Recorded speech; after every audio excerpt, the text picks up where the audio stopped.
Hello, thank you guys for coming to the deep dive into the budget. I know that is possibly not the most exciting title for a Sunday afternoon activity, but at least it's not beautiful and sunny. So we'll take that. Thank you all for being here, for caring about OUUC and being so intentional with your membership.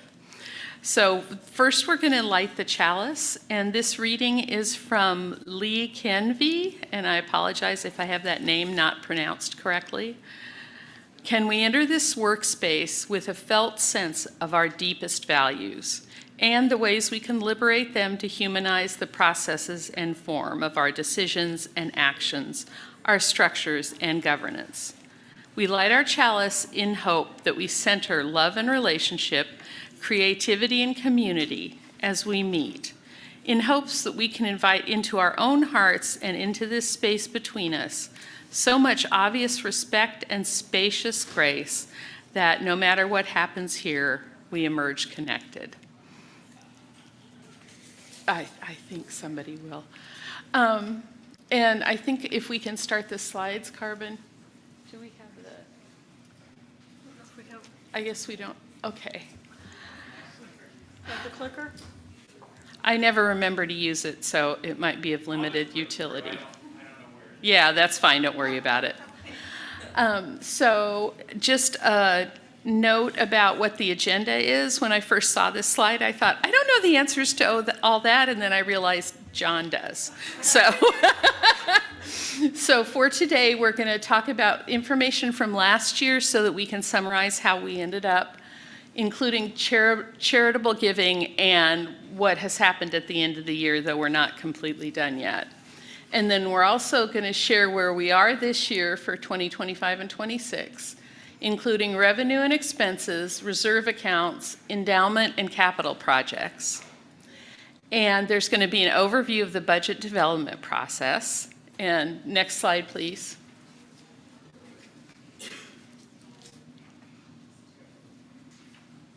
Carbon, can I have the next slide? I know, it was just loading that whole time. Oh, okay. Technology. We're also going to update you on the stewardship drive, review the priorities and the decisions for the operational budget, review the proposed operational budget for 2026 and 2027, and review the proposed capital budget for the same year and the 5-year capital projects list. It's a lot of information, very important, and also a lot to grasp. You will have chances to ask questions. So, next slide, please.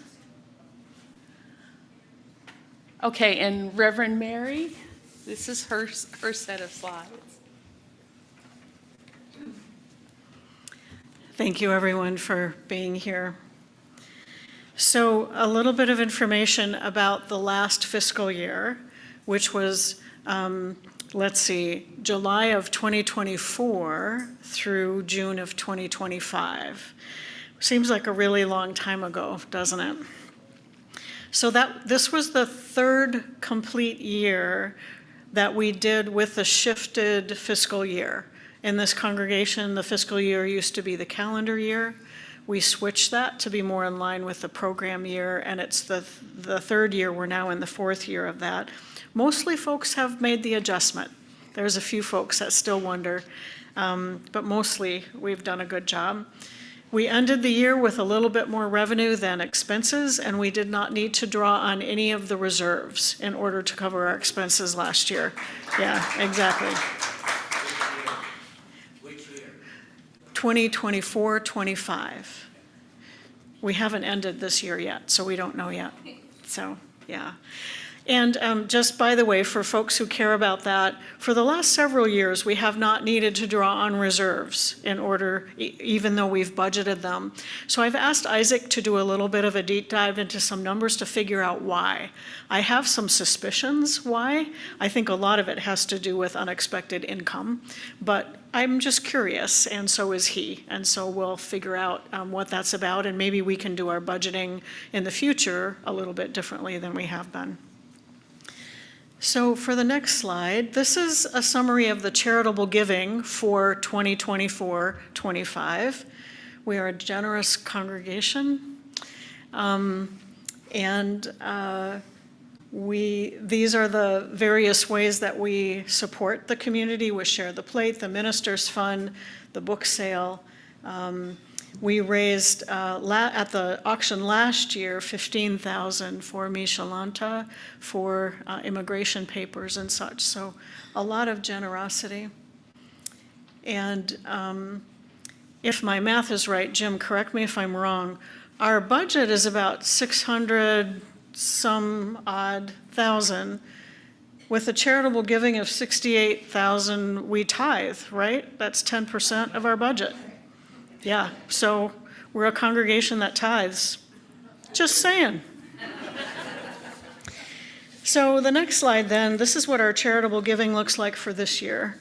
And I think we're going to exceed last year as well. We had another record Raise the Paddle event at the auction. And wasn't that a great auction for the folks who were there? Oh my goodness, it was just fabulous. Share the Plate is right on track or to exceed. The Ministers Fund has been busy this year. Folks are in great need right now with basic needs like moving, retaining housing and rather than being evicted, car repairs, those kinds of things. The book sale, again, was successful. We've added the Book Nook, which is the online book sale, and all of those funds go to the food bank. Thank you, Susan Dodson, for your good work with that.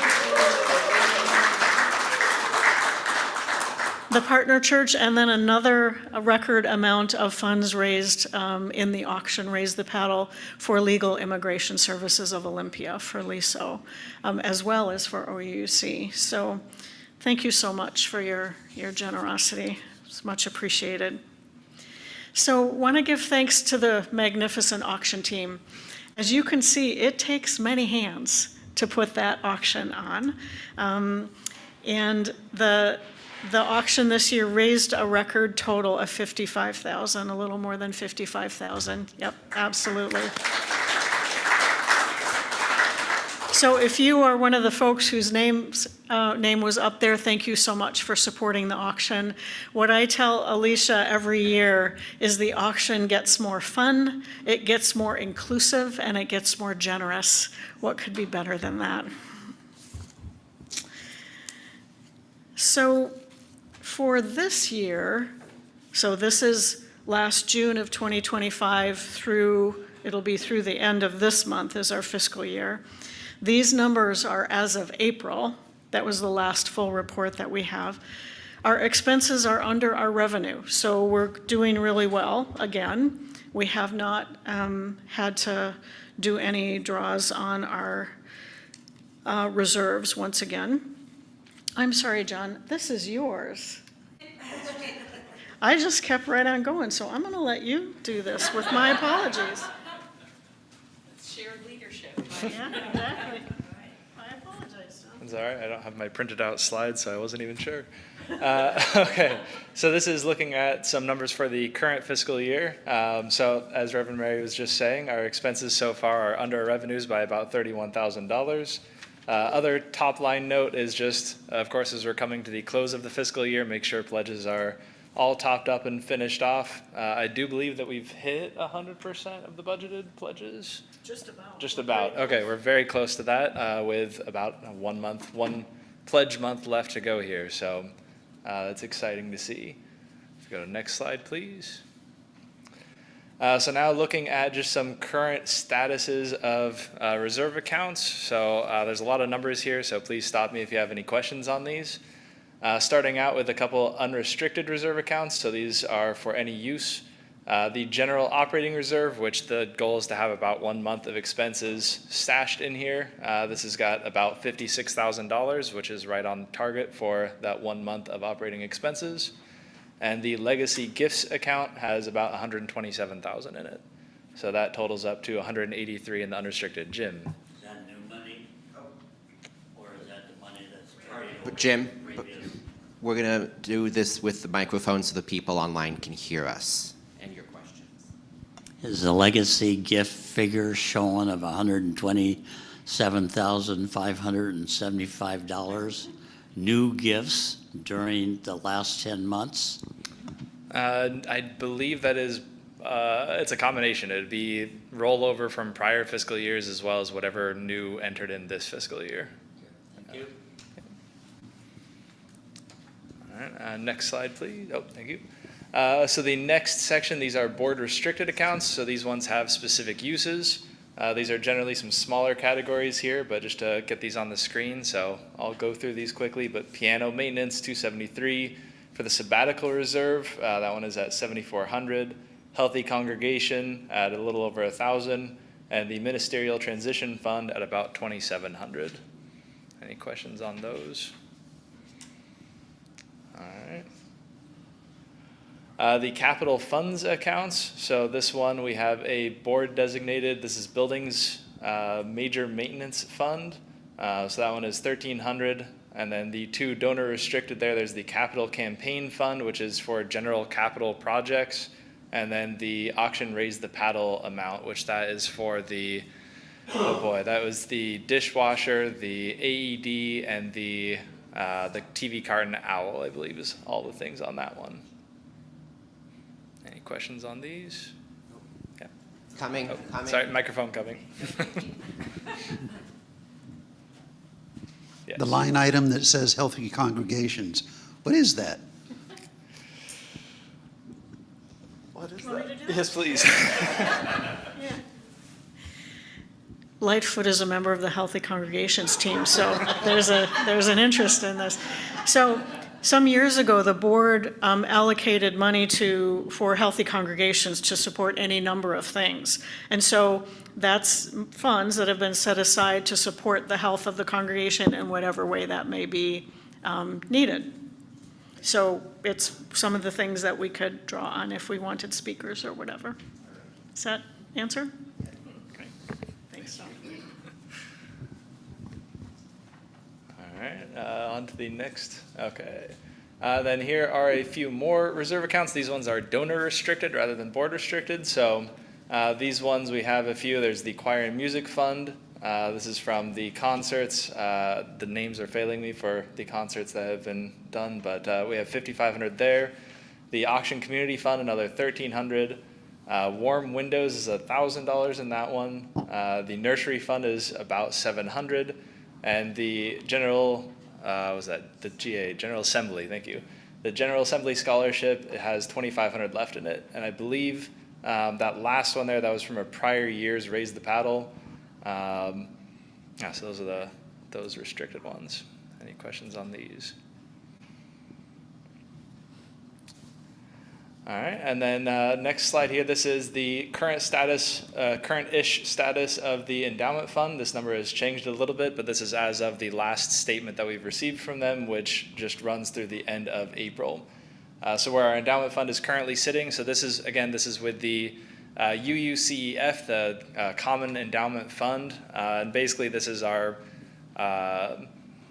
big investment account essentially. It is kind of a ESG account on steroids, if you want to put it that way. It's basically going to be investments that are in line with UU principles and values is kind of the goal, while still investing in the stock market. So at the end of April, this was sitting at just under $800,000. Of course, if you've followed the market, then things are generally pretty volatile, so this number will have changed by this point. But year over year, that's up a little over $100,000, so a substantial increase in that. And the other thing to note is that the current fiscal year, congregation approved a draw of a little over $28,000. We've not taken that draw yet, although I believe we are potentially going to be using that to seed some, was it the capital projects?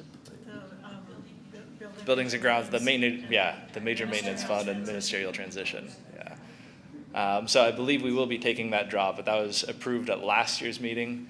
For this year, the proposed draw is $26,000, which that one is based on the amount that we're allowed to take. And I see a question from Jim. Thank you, John. Yes, can you clarify the statement that you just made of moving that draw Yes. from the current operating fund back into next year's capital fund? Okay, so Last year, the approved amount for drawing from the endowment fund was the $28,000, and that was that's the approved amount. That's based on the formula laid out in in our guidelines. So that $28,000 we have not currently drawn yet, but we are planning to take that withdrawal and use it to seed the building's major maintenance fund and the ministerial transition fund. So it's Sally. Can you flip back to the slide that shows the building major maintenance fund as a paltry $1,335? So that's the rationale for going ahead and taking the draw, and then go one more forward. And that's the, it's not this slide, it's the piano, sabbatical reserve, the healthy current, yeah, it's mostly the sabbatical reserve and ministerial transition. We want to plump those up a little bit. Can I? Oh, yep, If you don't mind. absolutely. I might be reading your mind wrong, Jim, but do you have concerns about the board's authority to do that? No. To do lots of things, yeah. Do you have any other questions about that then? I was just looking at your face.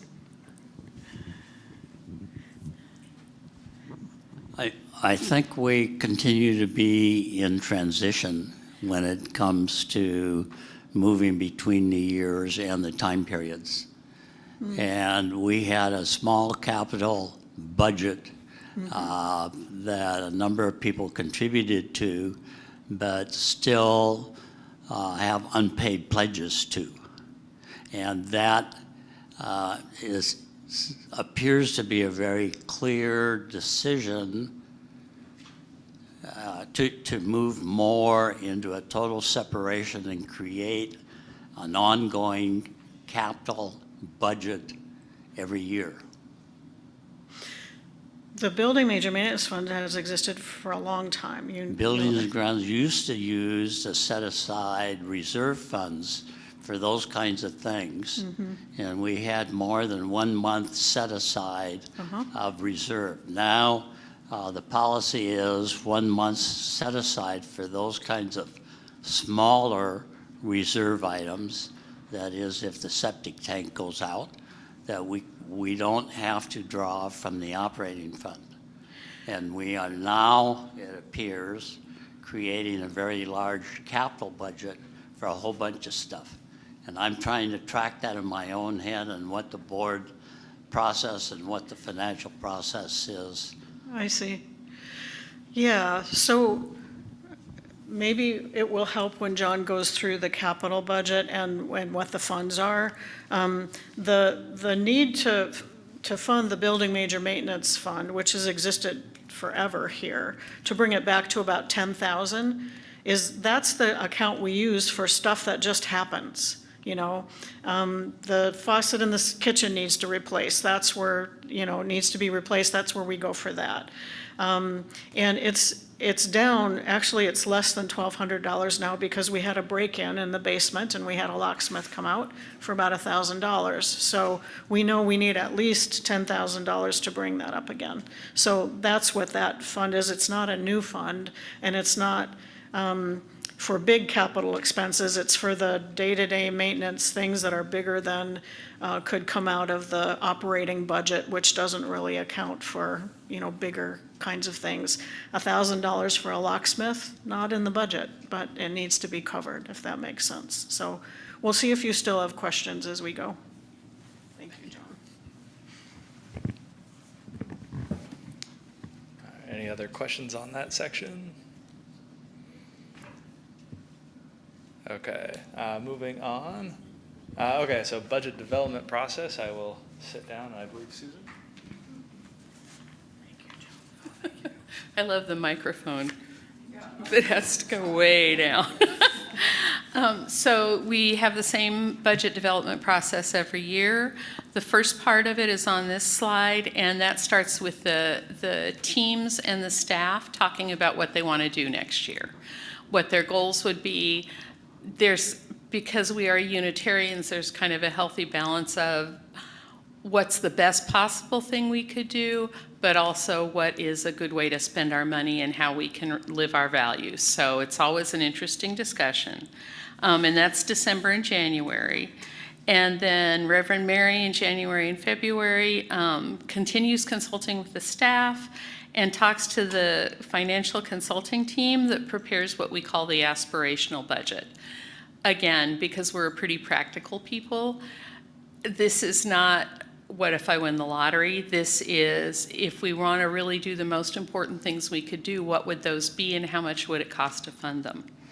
And then the board talks about it and determines what we're going to ask the stewardship team to raise and activates the stewardship team. And it says February, but the stewardship team works for several months before that because they are an excellent group. So that starts earlier than that, but that's when we tell them this is the number we're hoping for. And then the stewardship campaign is in March and April. And then on the next slide, we review the proposed budget. Oh, I think something went wrong. Oh, I got it.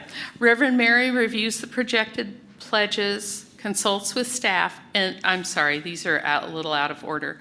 So in May, Reverend Mary reviews the pledges, consults with the staff, and she and Isaac draft a budget to align and adjust if it's needed. That's in April and May, so after the end of the stewardship drive. And then the board reviews the budget. This is two different slides. I'm combining them based on when they occur. The board reviews the proposed budget and votes on the budget to present to the congregation for a vote. And that includes a discussion with Reverend Mary about any gaps between the request and the actual pledges, how we set up priorities for aligning the revenue and expenses. And that sounds like a pretty straightforward thing, and it takes several hours of meetings and a lot of discussion and discernment. So that's where we look at what we got from the stewardship drive, what we hope to get, what things we can rebalance to make sure that we are in good shape for our budgeting process. And then I think, so that's kind of the stage we're in now, where we're bringing the budget to the congregation for a vote next week. So, and that's what we're here talking about. And then the next slide, again, is the stewardship team was amazing this year. We had people excited to be on it, which seems like a miracle. I think the last few leaders have done just a phenomenally good job, made it a positive experience, and we have an incredibly generous congregation. And so I think there are a lot of churches that would love to be in the position we're in with the way that people respond when we ask for things. So,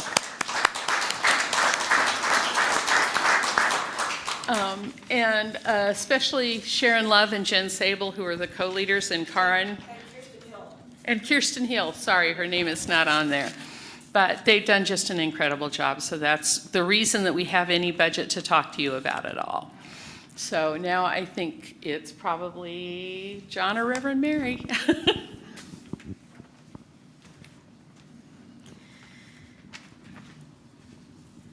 So a few numbers about the stewardship drive. And just one thing to note before we talk about the specifics.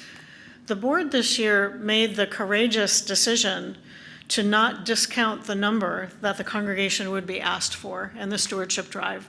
What had happened here in years past is that the board would look at what the ask was, take out the endowment draw, maybe even take out some reserves anticipated, and then ask for that amount. This year, there was no discounting. It was the full amount, and it was a really big number. And when I told the number to Kirsten and Jen, the co-leads of the stewardship, they both went,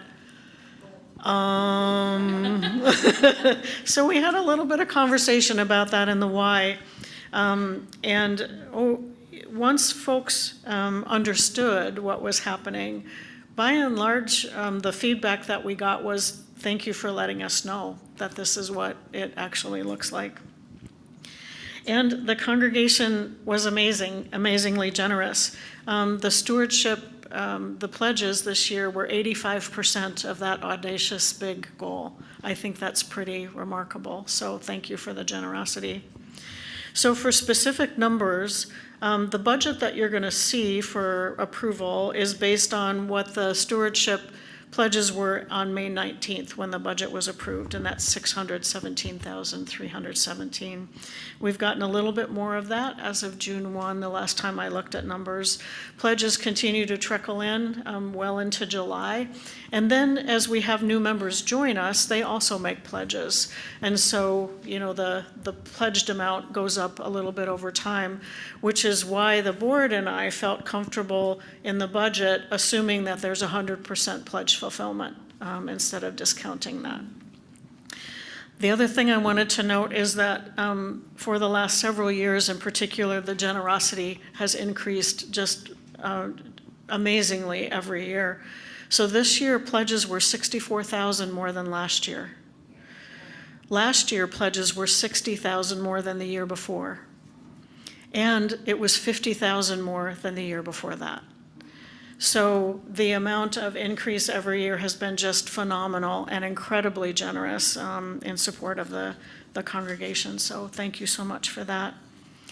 So there's some analysis just to talk about some numbers, and I want to thank Karen Landsberg, the data queen, for stewardship and for looking at numbers. So the average pledge, in addition to the amount going up, the average pledge continues to increase. There were 123 pledgers who increased their pledge this year. That was a record number. 108 were members and 15 were friends. Those are folks who decided not to be members but who financially support. And there were 28 new pledges this year. The stewardship team specifically asked for an increase in pledges this year, and we certainly received that. And the new pledgers were both members and non-members. We've specifically tried to reach out to non-members and ask them to support the congregation as well. So the next slide then, Carbon, thank you. We've seen an increase in the number of pledgers. These are pledging units, so they could be a couple as one pledging unit, or they could be individuals. And we're back up to where we were at the beginning of COVID. We lost some pledging units there, particularly once COVID ended, which was interesting to me. And now we're back up again. We've been gaining every year since then. So the good news of the stewardship drive is that many more people increased their pledges this year. That was the ask. The average pledge increased significantly, and the total pledges increased and was closer to the big ask. If you're curious about numbers, 45% of the pledgers increased their pledge this year. That's a really big number. Almost half of the people who pledge increased their pledge.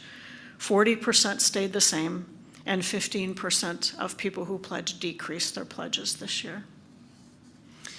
Do you have any questions for me about anything related to the stewardship drive? Before, Mo? So the total number of pledges versus the actual, is that pretty close? Do you understand what I'm asking? I don't, sorry, Mo.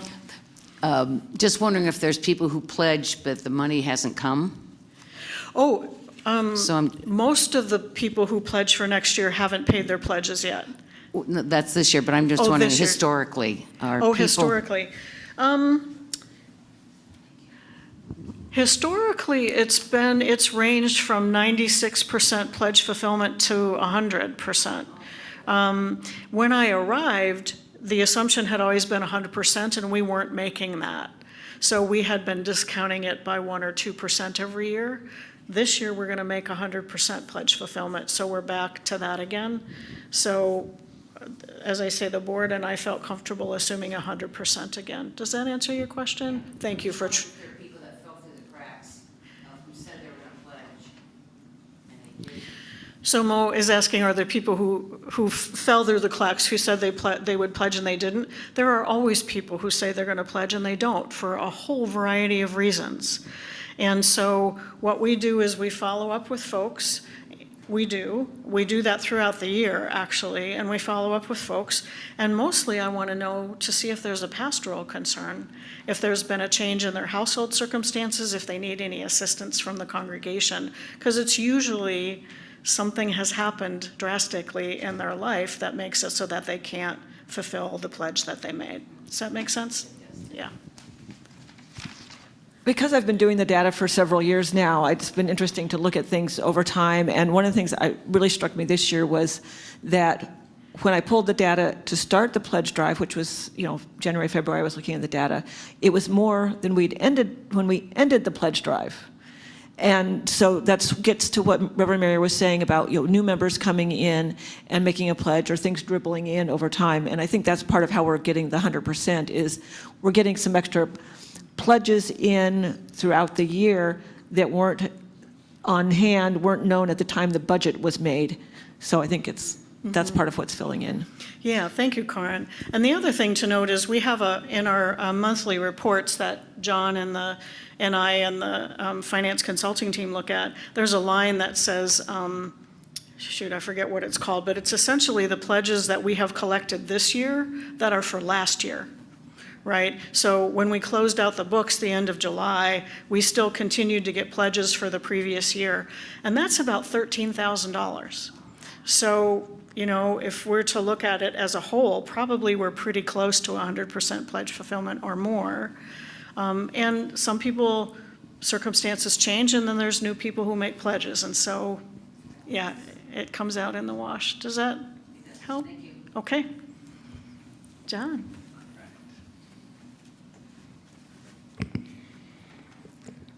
Okay, so now diving into the budgets. So we've got two budgets that we're looking at for consideration and approval. The first one that we'll be going through is the operational budget. So this is what funds just all the regular operations and activities, so staff, B&G maintenance, utilities, etc. So this is funded by those pledges as well as auction, other income such as interest on accounts or interest on any CDs that we have, the endowment draw, and our reserves. The second budget is the capital budget. So this is the one that is funding the larger projects, the large expenditures. So this is based on the reserve study, which was originally prepared in August of 22 and has been kept up to date by the B&G team since then. So this assessed everything around us, basically, systems, appliances, buildings, grounds, and all the estimated costs of replacing or repairing any of these items, as well as an estimated time frame for when they need to be replaced. So the budget under consideration is only limited to the capital projects that we see happening in the next year or so. I'll also have an update in here about some of the longer term ones, but those are not being voted on today or next week. So starting in the operational budget, so just a couple high-level facts before we get into the rest of the numbers. With that huge ask, the pledges overall ended up being under the request by a little over $100,000. And keep in mind that is partly because, as Reverend Mary said, this is an ask for the full amount, not discounting the endowment draw or reserve usage. So we kind of expect that this would be a larger gap to cover, if that makes sense. Other thing to note is that the priorities for this budget that were discussed by Reverend Mary and the board at the end of last year, just some priorities were making sure to prioritize the staff, make sure that everyone is getting adequate and just compensation. So what that really means is for salaried staff, adjusting people to the range recommended by the UUA, which is based on essentially like cost of living in our area and tenure and other things of that nature. There's also, of course, the continuing goal of increasing congregate engagement and then covering operating costs as much as possible through pledges and fundraising. Next slide, please. And a couple of other notes for the development of this budget. So as Reverend Mary said, we assumed 100% pledge fulfillment for this. So that is not discounting the amount that, for the share the plate and interest income, both of those were increased over prior years. The interest income, of course, is up because of the program that the prior treasurer, Jeff, put in place with the CDs. That has been generating a nice chunk of interest revenue. For the UUA dues, so this is each year, there's a request that is based on, I believe it's congregation size, for how much we should ideally pay to the UUA. That amount would be $26,778. However, they do allow flexibility for congregations who can't afford the full amount, so we have the ability to reduce that amount, and we chose to target $12,500 instead for the dues. This last fiscal year, we paid $10,000, so this is increasing our amount over the prior year, but not coming up to the full fair share recommendation. And then, as I mentioned, for the staff compensation, that was based on the geo index and experience metrics, which lead to, basically they have a range, and we're trying to get into the range and at the midpoint for minister salary. Any questions on all of these prereqs? We got one from Jim. Thank you, Jim Langenfelder again. Only question I have is, do current, let me ask that differently. Are all current staff within those UUA guidelines at this time? No. Will next year they be? Yes.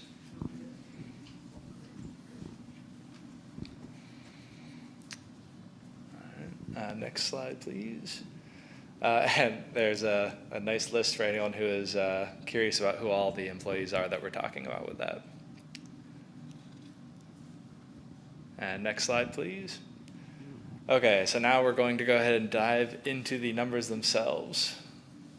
So starting out with expenses, this is smaller than I hoped. My apologies on that, so I'll make sure to read these. We're starting with the expenses here. So, okay, thank you. So the first area of expenses here are the board and leadership for ministry area. So for this, what we're seeing here is the left-hand column is the prior year's budget, and the right-hand column is the proposed that we'll be voting on next week.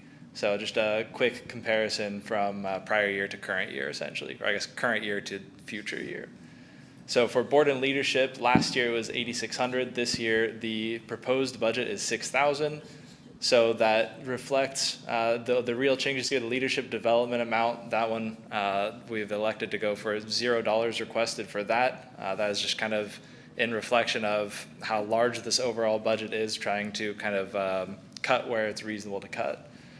The rest of those numbers in that first section are largely the same, just within a couple $100s. The next section there is the spiritual life. This section of the budget, again, is largely the same. No real changes over the last year. A couple $100 increase in music and worship arts. And also a small budget for the sewing ministry and the pastoral care team. And then on the bottom section there, the faith development, identical budget proposed from last year.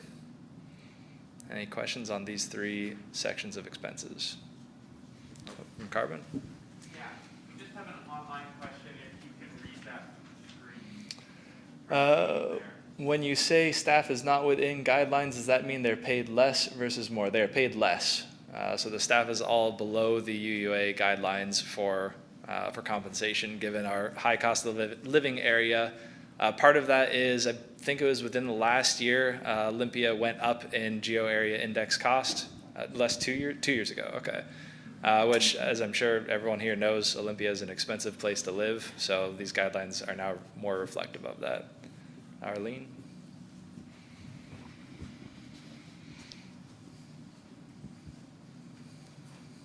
I'm sure Reverend Mary can answer this better than I can, but the folks we're talking about bringing into the GEO Index are specialized roles in leadership and ministry.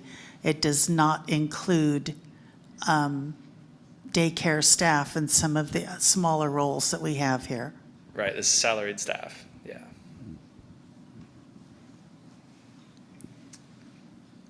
All right, next slide, please. Oh. Do you mind if I just Yeah, clarify? Yeah, so I want to just clarify that even the non-salaried staff are in the range for their position for the UUA. So we've worked really hard to try to get everybody in the range. And there's a few positions, key positions that are not in the range yet, and so the proposed budget brings them in. So my goal has been to bring everybody into the UUA range, at least at the minimum level, which is 90% of what they should be paid. And I'll just say, we had just gotten everybody to the 90% or more, and then the geo index changed and we were all out of the range again. It was really dispiriting. So we've really worked hard over these last years to try to get everybody back in again. And as Arlene mentioned, the childcare staff are a little different. We pay them minimum wage, which also goes up every year based on the cost of living. Thanks, Arlene.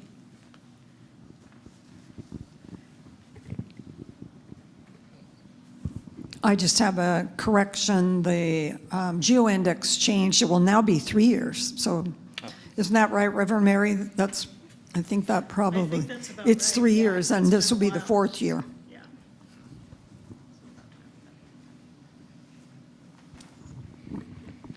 What we're looking at on the screen, can you bring the personnel section back? Okay, I'll wait. Okay, then on to the next section here. Okay, so the next section of expenses. So I have a couple added notes on this, but going through again section by section. So community life, the overall number is roughly the same. The note here is just that the community life is now split out into the two separate categories here. For the faith in action, this one, again, the benevolence was split into benevolence and share the plate, but the overall number is the same, or slightly higher, I should say. So sorry, just to read those numbers off. For community life, it's $7,500 proposed, and for faith in action, it's $25,000 proposed. And then the resource ministry, this one is up by about $12,000, and the biggest hitter on that is the BNG maintenance, which that is proposed going from the 10.5 of last year up to 16.3. There's also a slight increase in our utilities cost of a little over $4,000, close to $5,000 increase in utilities. And then the rest are just small changes here and there. And there's the UUA dues. That's what I noted before, that the fair giving guidelines, I think, was the 26,000, and we've elected to budget for 12.5. Any questions on this section? Jim? The tech staff is significantly, the tech staff is, maybe I'm looking, I apologize, I downloaded a worksheet earlier and I may have trouble tracking your numbers, but the tech staff under the ministerial resource ministry category took a significant hit from 915 to 150. Is that a result of equipment purchase in the line that's been drawn on what we write off as buildings and grounds overhead as opposed to capital budget purchases? That is a great question. Yeah, so what Jim is referring to is the amount of money under tech that's budgeted for tech-related items that might be needed to keep the tech table going. And that's decreased because for a number of reasons. We're pretty up-to-date on things. We're also moving things into the capital budget. So like, needing to replace the computer, that's a capital expense. That's not an operating expense. And the other thing I'll note is a big part of the tech budget was batteries, believe it or not, for microphones, for headsets, all those kinds of things. And we're using rechargeable batteries now. We found some that were good enough to be able to support doing that. So we're not going through batteries as much. Carbon, is there anything else that you would add to that I've forgotten to mention? I'd just say also that as I've stuck around, what I need, that's whiteboard markers, organizational totes, stuff like that. I've been here long enough that I've got my setup about where I want it to be, so we don't have money to spend on those kind of things on a year-to-year basis. Does that answer your question, Jim? Okay, thank you.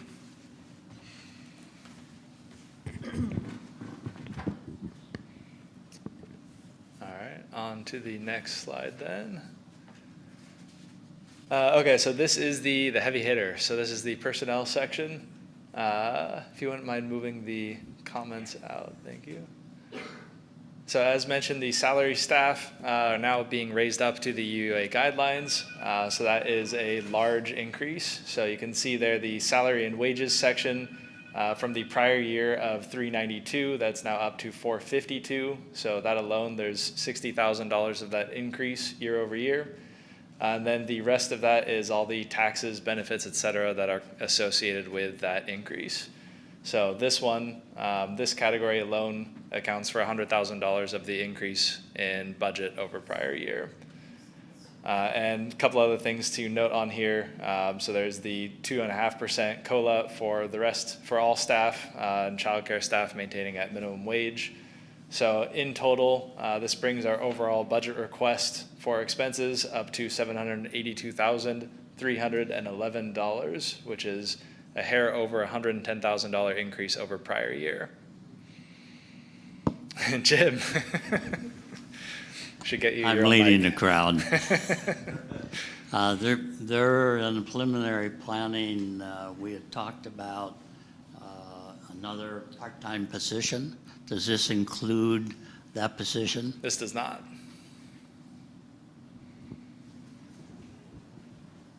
Any other questions on this? All right. On the other side of the balance sheet for income, here are the proposed numbers. So for this, I'll go from the top. For the projected pledge, as mentioned, this is assuming 100% fulfillment, which is reasonable given the past few years. And that is the $617,000 that we've discussed. The Share the Plate offering is up by about 10%, up to $44,000. The auction income, we're holding steady at $25,000 budgeted. The e-sales, that's Book Nook, is also, it's not Book Nook, sorry. eBay, okay. That is the eBay sales, so that one is also maintained at $5,000. The interest income, this is from CDs as well as the money market account. This is going to generate hopefully around $10,000 of income. Various other miscellaneous sources, that has been reduced down to just $3,000 from the $12,000 in prior year. The last one I want to know before we get into the endowment and reserves, just the Thursday community dinner donations. So in prior years, this was all combined together, where it was the donations to the community dinner as well as the expenses for it were all combined and put in one line item. This year, they're separated out into a separate income and expense. So that's this $8,000. It's not really different than the prior year. It's just that it's now split out. And then finally getting into the two big ones. So the endowment draw of $26,000. So this is, again, just the amount that is allowed based on the formula that we've got in the, I'm blanking. Governance manual, thank you. And finally, what that leaves is a gap of about $44,000, which is the request for withdrawing or using from the reserves. So any questions on these numbers? Carbon?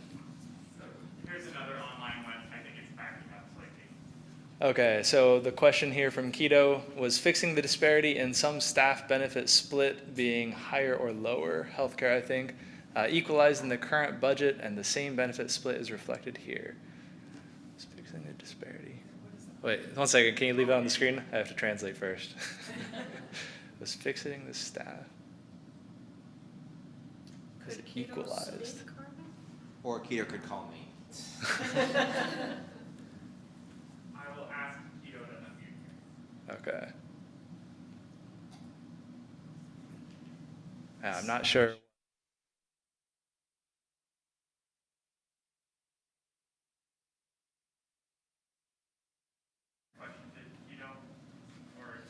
Oh, Keto, what do you mean?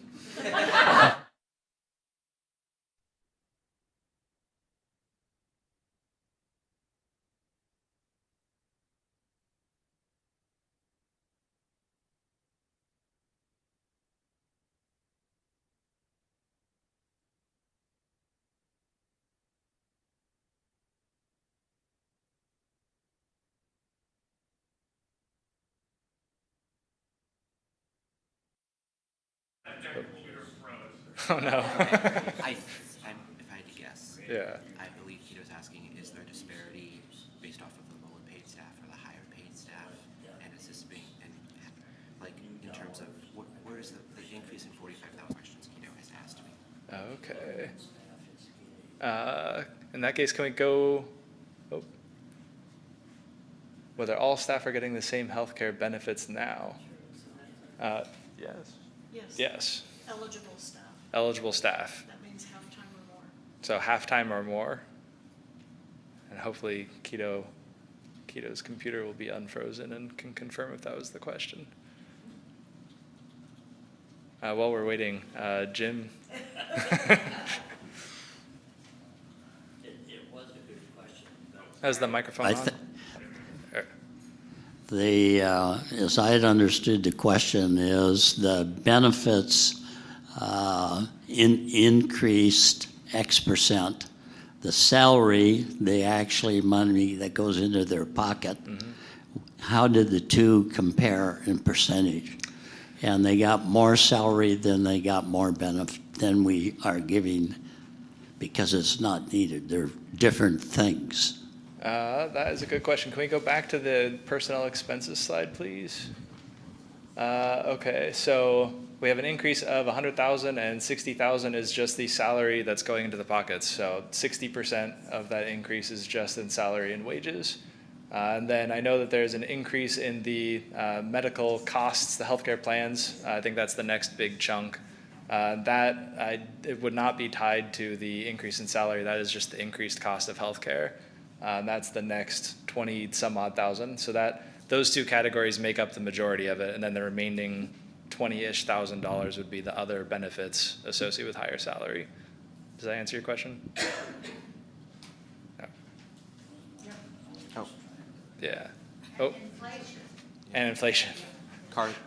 We have a clarification from Keto in the chat. Okay.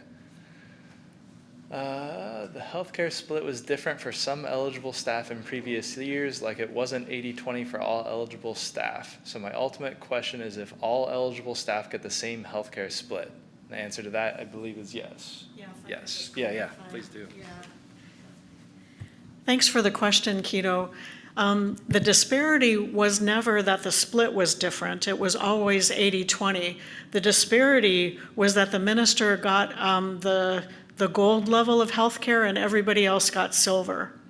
So what you as a congregation did last year was you brought everybody up to gold.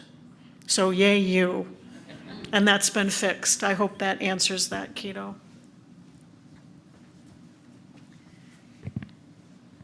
Keto says yes, thank you. All right. These are good questions. Okay, I think on to the next slide unless there's any other questions on this. Okay, actually, this is Reverend Mary as well. So this is, next up is just a review of capital budget stuff. I'll get back for the numbers. So thanks to the magnificent Buildings and Grounds team, we have a reserve study, which is to look at all of the things in the buildings and grounds and equipment that will need to be replaced over time, like on a 50-year calendar. And so last year was the first year that the congregation intentionally planned for, these are the capital needs that we have and how are we going to fund them. The capital campaign donations were generous that way. So these are all the things that you as a congregation approved to get done this year, and they're done. Yay, right? So most of it was outside, recaulking and painting, the cleaning and repairing, the roof. Oh my goodness, Gerald can speak to how badly the roof needed to be cleaned and repaired and such. Replacing the sanctuary lights, that was a raise the paddle, and then some tinting on them. Because the first memorial service we had with the new skylights, there was a sunshine ray on Troy the whole time, and he was dripping wet by the time he was done. The last gas furnace was replaced with a heat pump, so our entire heating system now is electric heat pumps. A new fire alarm paddle that was badly needed, ours was failing, and a major repair of the sanctuary piano. Essentially, the insides were taken out and refurbished or replaced or repaired as needed. Troy is a happy musician with that. So all of those things were funded by the capital campaign that ran from 2022 through 2025 and Raise the Paddle. Are there any questions about that? Would you join me in thanking the Buildings and Grounds team?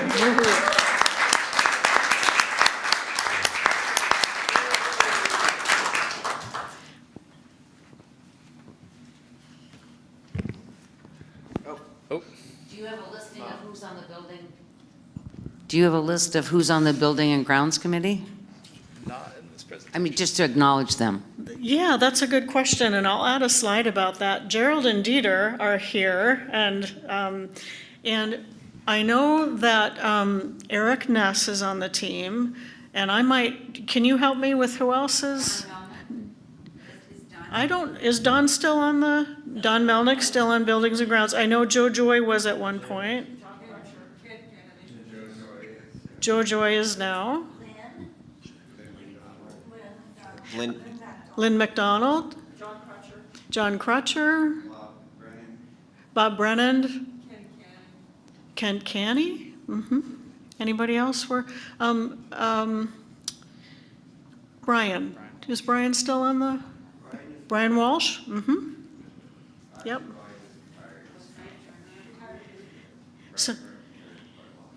So I'll make a slide of thanks for them for next time. Thank you for the prompt on that, and my apologies for not knowing all of them. And then, of course, Marie Arnsmeyer and Ian Steffen from the staff, our staff support. Thank you.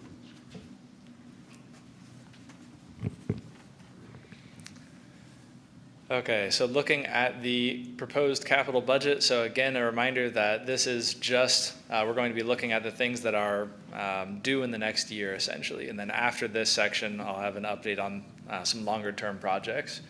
But there is a coloring here, which I don't know how well it printed or how well it's visible here, but essentially there's a couple yellow categories, which are the must or should do this year. The green would be nice. The rose color, which on this screen is similar to some of these others, but the rose color are raise the paddle items, and so are the blue items, but the blue items are raise the paddle with capital fund for covering a shortfall if needed. And then the bottom one doesn't even need to be on here, actually, so we'll skip that. Okay, next slide, please. All right, so I'll just talk through these. So we've got these broken down into different categories. So starting off is the building interior. All these costs are the estimated cost for doing this in the coming year. Includes tax. It's just kind of an overall ballpark estimate. And again, this is all from BNG and Ian hunting down contractors and getting good guesstimates for things. So for the interior, the first 4 items there are all related to the commercial dishwasher for the kitchen. So that, of course, was covered by the Raise the Paddle funds at the auction. So that part's very exciting. The other 2 on here, painting classrooms, offices, and general touch-up for another $700. And then the linoleum floors need some maintenance. So scrubbing, stripping, waxing for another $4,000.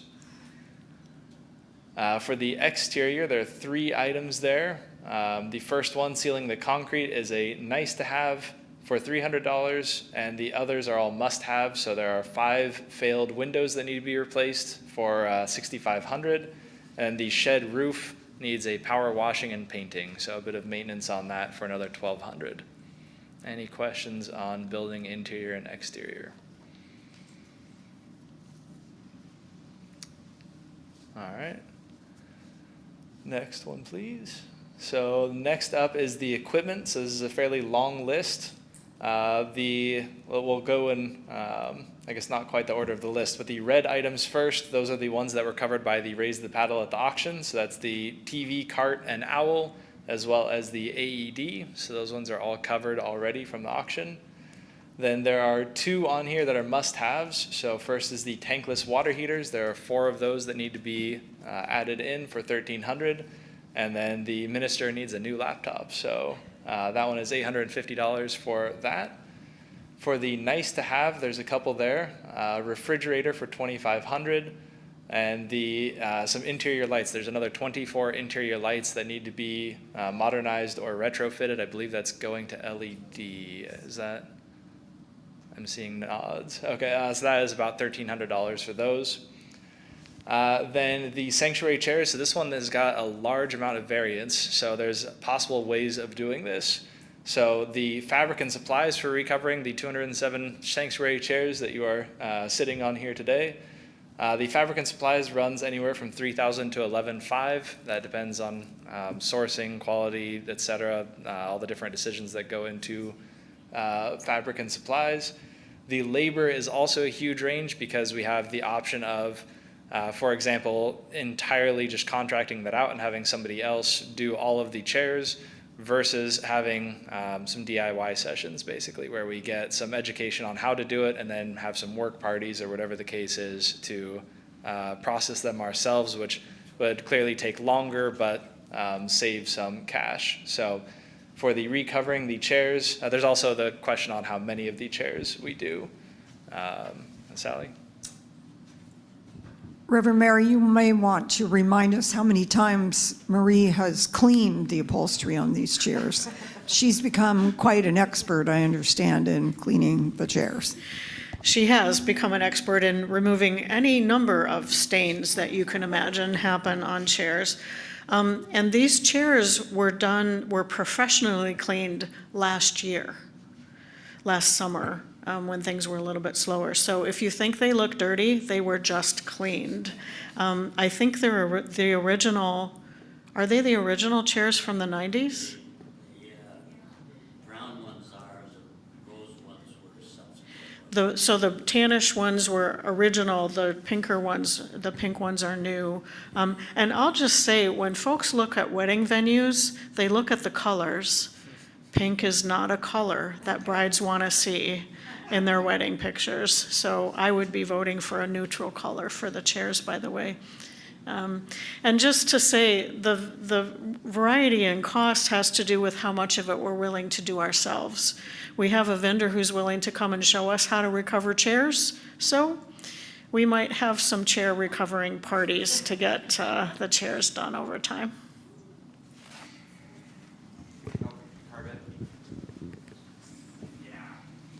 Is this a typed question?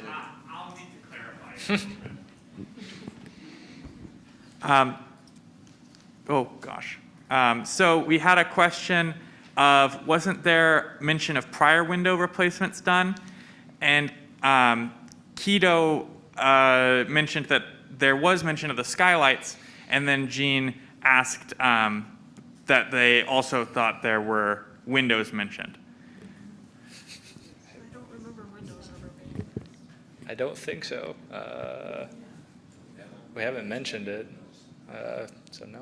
This is the first time windows have been online? All right, this is the first time, Dieter, oh. Yes, I mentioned to Ian, the doors that are coming into the church are quite hard to see through. And he was saying that that would be part of the process of redoing that or replacing the windows in the doors.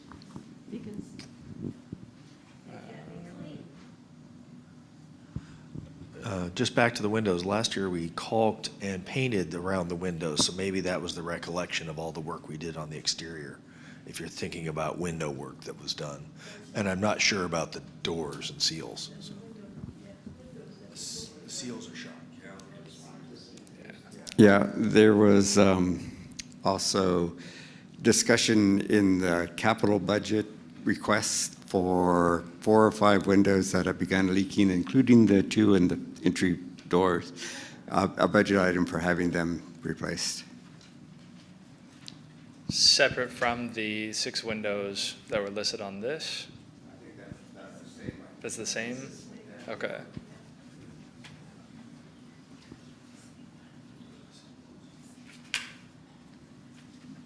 Carmen, was there anything else? Oh, that's it? Okay. It was the caulking.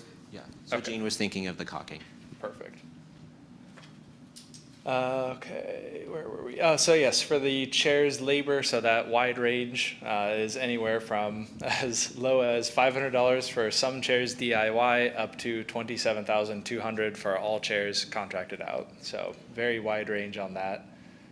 The last two there are, I guess, maybe slightly more than wish list items, but the nice to haves, another earpiece microphone and a microphone receiver. So those two, $750 for the mic and $400 for the receiver. Any other questions on this section? Arlene?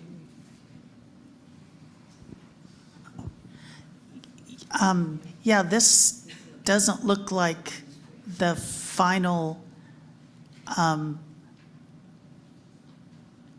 the capital budget that we passed in our meetings, because we had decided to put a number that would purchase the fabric in one lot for all the chairs to be done, and as many chairs as we could get with, for some number in the middle is actually in the budget, rather than pick some number between 500 and 27,000. Am I correct? So the fabric is in there. The fabric, there's a line item for fabric, Arlene. I think what we decided to propose was that the request Fabric would be supplies. for applying the capital funds to basically starting at the top of the list with the must-haves and then working our way down. And then the chairs would be as many as we can cover with those funds. I think that was the other board members' other recollections. We'll have to, yeah, there's a number somewhere. All right, and then Jim.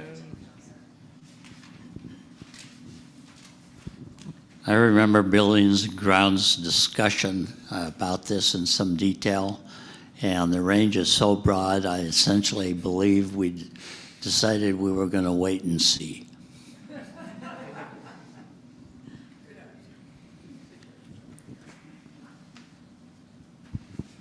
So, I don't want to listen to myself talk. Jean asks, how much revenue from renting for weddings, et cetera, so how much worth complete chair replacement covers? That is a fantastic question.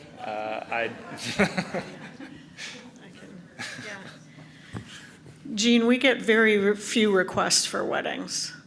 I've told the board, I'm working on 5 weddings right now. That's the most I've ever had. Usually it's 5 memorial services that I'm working on instead of weddings. So there's been a big shift in this last 6 months or so. Now we have rented the space for memorial services, but the chairs isn't something where we would expect rental income to cover the cost of replacing the chairs. I mean, we're the ones who use them the most, so. My comment about weddings was just a consideration for the aesthetics of it. I don't know if that answers Jean's question. I hope so.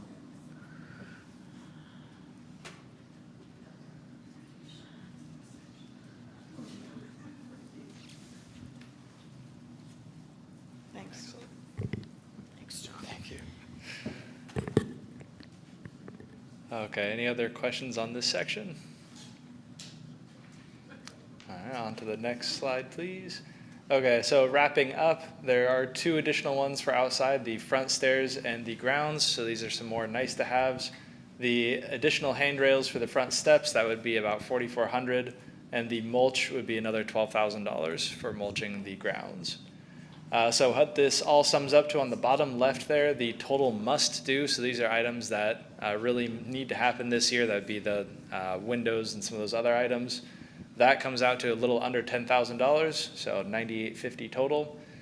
For the should do, this is actually split into 2 sections. So there's the should do excluding the chairs, and then separately the very wide range for the chairs themselves. So all the non-chair should do items comes out to $87.95. And then the chairs range anywhere from $13,000 to $38,700, and that includes the fabric as well as the recovering. Yes, question? On to a different question about mulch. I see $12,000 allocated up there for mulch. I just have a question about what kind of mulch it would be. In the past, we have gotten free wood chips from arborists that, come and just dump them here, and then we move them around. So I'm just, what kind of mulch is that for $12,000? Can someone, Buildings and Grounds, Gerald? The $12,000 is a proposal to cover the entire church grounds that isn't parking lot or sidewalk or otherwise paved, with a layer of about 5 inches of blown-in commercial mulch, which would go a long ways towards just solving the weed problem we have here.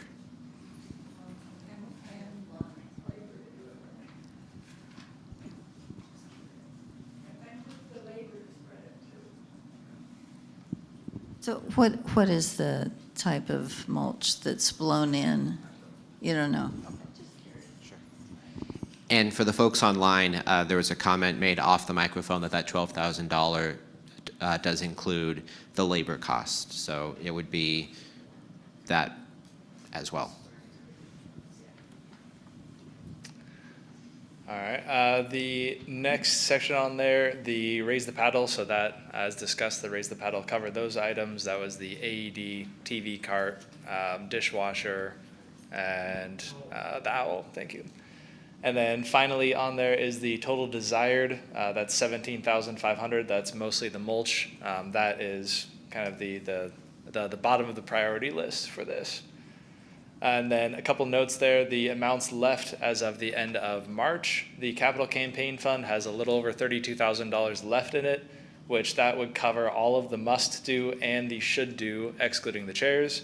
And then it will cover some or all of the chair recoverings, depending on which option we went with for that. And then the last note on there, legacy giving fund with $127,500 in it left. Any other questions on this? Ryan? I'll ask a dumb question because I think it was on a different slide and I want to make sure I'm understanding this entirely, because I think if I have questions, others might as well. That capital campaign fund listed here, that's the 22 to 25 capital campaign fund. Okay, yes. So this is the money that we have left over from all of that reserve study, must do, should do's, and okay, thank you. Any other questions on this? Gerald? So my understanding is there's a major kitchen remodel that's planned for starting in July. It includes a new range and the wiring to operate the dishwasher and several other items that I don't really see. An electric hot water heater to replace the gas hot water heater, which will essentially get us off of gas on the building altogether. I don't really see that reflected there. Which part do you not see reflected? So the dishwasher's in there. I believe that includes all the costs for installing. Oh, well, I saw the dishwasher and plumbing and those items that came out of the Raise the Paddle, but there were also items coming out of the capital campaign, as I understand, and I don't really see those expenditures listed there. Thank you for asking, Gerald. So the congregation received a generous donation to finish the electrification of the building, to replace the gas stove and range, and to replace the gas hot water heater. So you're right, Gerald, that isn't reflected in this budget. It could be, and we could certainly add it. My guess is that we didn't add it because it was a gift that was dedicated for those specific things. And we're going to use it for that. The generous donation not only included the appliances, but the electrical work in order to make it happen, which is a significant part of that. It's a very generous donation. So we could certainly add that for the presentation at the annual meeting. And so that would be another area. It's a must-do because of the dedicated funds, and then that's a third source of donation, for the work that's going to be done. So we'll certainly add that, Gerald. Thank you for asking. And I apologize for the omission.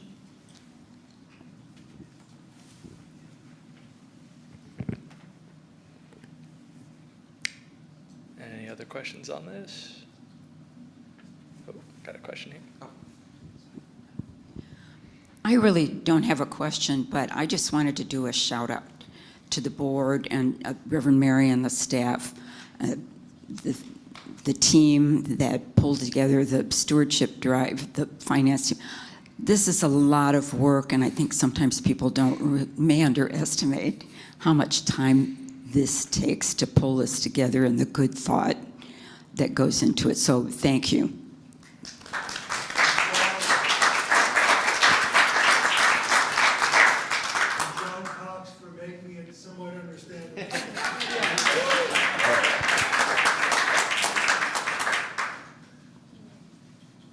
All right, if there's no other questions on this, I think the next section is the 5 years, yes. We're not done, no. You thought you could get out of this early, yeah.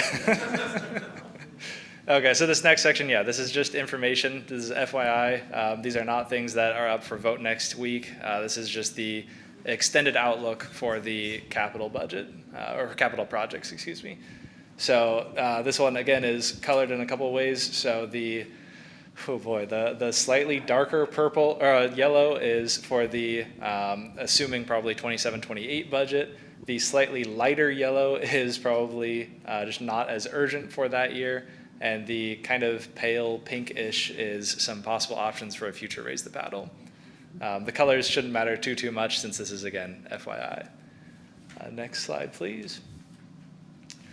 Okay, so the big one is the front stairs. So there's a few items on here. First is just the removing these stairs between the railing sets, putting boulders in place, and adding concrete benches at the top. So all of that work, we're expecting that to run to about $8,000 to $9,000. And then for the next bit, there's an option here. So option 1 for capping the steps is just capping the existing steps with stone facing. It's the more expensive option. The minimum repair would just be adding aluminum edge guards. So the capping with stone would be about $25,000 versus the aluminum edge guards would be about $3,000. So those two options obviously have pros and cons that will make that a big discussion, I'm sure. Any questions on these stairs? Jim? I don't have a question, but I'd like to point out that the stairs were identified a couple years ago as a priority for life and safety. We've had people trip on them, and for a liability issue, I think we're hanging out there.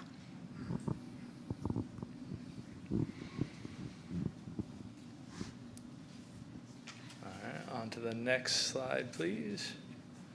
For the grounds, we've got a few items here. For the trees, just general trimming, removing, replacing objects on those. So that is $2,500 for tree maintenance. And then for the asphalt, there's a bunch of items. So repairing and sealing for both the upper lot as well as the lower lot. That's $5,000 for the upper, $6,000 for the lower. Or sorry, they both say upper. One of those, I believe, should say lower. I don't know which one. I'm going to assume the smaller one is the lower lot. I'll have that updated before next one. But in any case, $11,000 for the repairing and sealing of both lots. Mulch additions, this is another $4,800 on that. And then finally, play chips for the playground, $500 for that. Questions on this?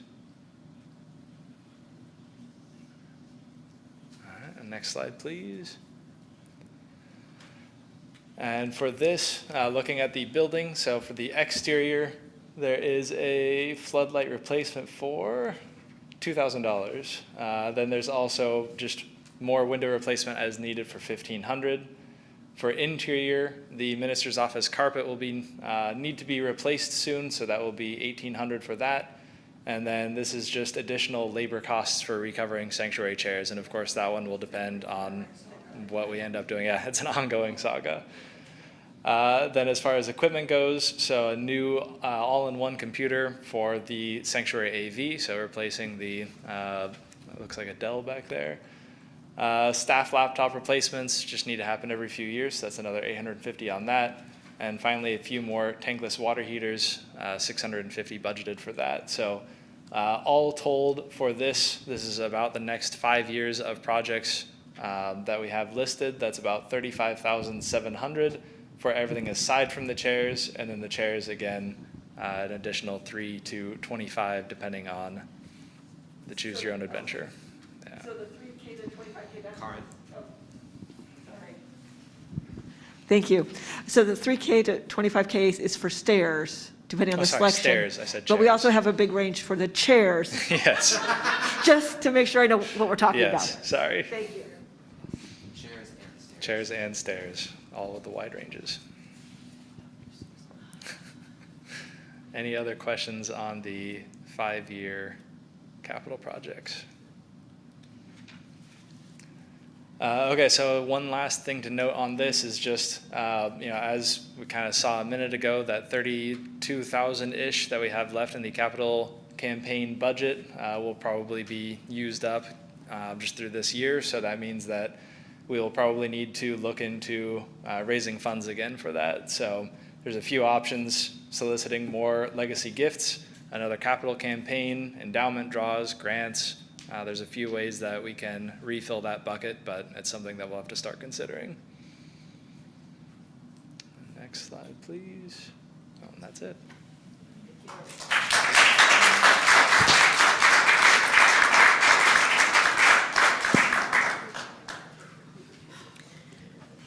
Are there any other questions? Any lingering questions that you haven't asked for any of us? Anything else online, Carmen? Thank you.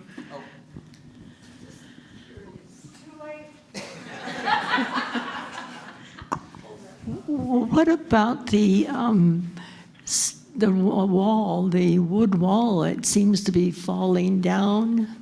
The fence over The there? fence, Yeah. yes. That doesn't belong to us. It doesn't. Boy, it looks horrible, doesn't it? It belongs to our neighbors. Ah. And so we do our best to encourage them to fix their fence, and we prop it up on our end, thank you to Buildings and Grounds. Because you can bet if it was ours, it wouldn't look like that. Our B&G guys wouldn't let that happen, I'm certain.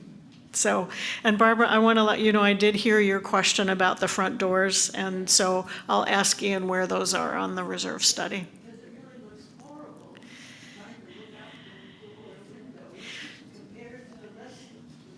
Yep, I hear you're dissatisfied with the visibility through the front doors. I got it. All righty. So we lit a chalice when we started, and so we extinguish a chalice when we end. So I would invite us to just take a deep breath. We take a breath as we step back from the details to the bigger picture, and we retain the big vision of a world that is loving, just, and healthy. So may the flame of our chalice help us remind us of our commitment to that vision.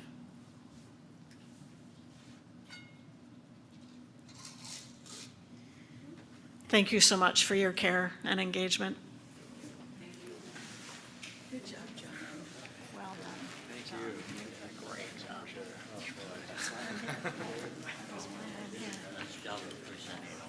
I keep trying to wonder how ministers do